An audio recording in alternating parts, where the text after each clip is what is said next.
Perihal kegagalan mungkin terasa memilukan ya. Namun bukan hanya kamu saja yang pernah merasakan itu, melainkan mungkin kita semua juga pernah merasakannya. Mungkin kita semua juga pernah ada dalam titik itu, dan juga pernah dalam masa-masa bingung, dalam masa-masa tak punya arah.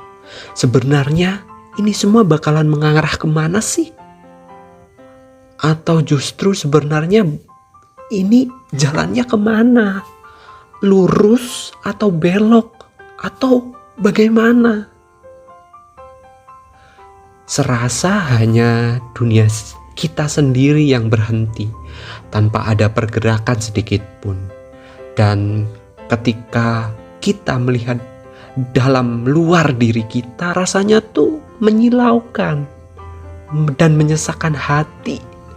Ketika kita melihat keberhasilan orang lain, ketika kita melihat pencapaian orang lain, dan kemudian menjadikan semua itu standar bahwa kita harus bisa, bahwa kita harus bisa mencapai itu semua. Padahal enggak seperti itu.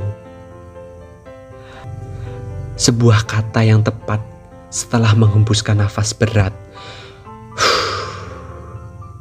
Mungkin dalam hati kita pernah berkata, seperti ini ternyata menjadi dewasa.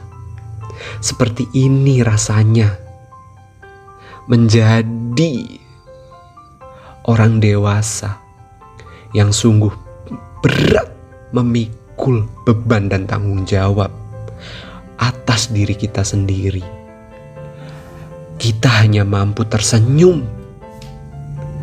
Sebenarnya dalam hati menangis merintih, mencoba menerima kenyataan dan memahami bahwa semuanya mungkin ya fine-fine aja, akan baik-baik saja sebagai manusia yang dibekali oleh akal dan pikiran.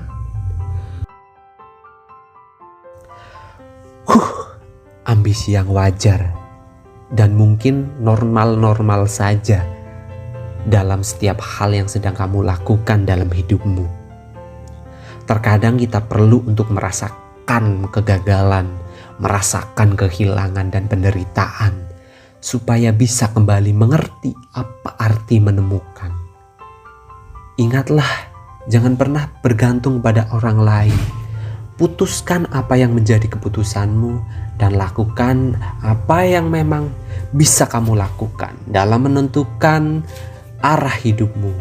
Jangan berharap kepada manusia karena dia akan meninggalkanmu di saat kamu terjatuh, tapi berharaplah kepada yang di atas, kepada Tuhan Yang Maha Esa, karena Dia yang menunjukkan hidupmu. Ingatlah, masa lalumu itu bukan setiap hal yang perlu kita ingat, tetapi untuk kita syukuri karena pelajaran berharga berasal dari sebuah kenangan di masa lalu untuk masa depanmu. Ketahuilah, hal yang terbesar dari sebuah kesuksesan bukanlah keadaan, tetapi sifat mudah menyerah dan jangan terlalu bergantung kepada orang lain.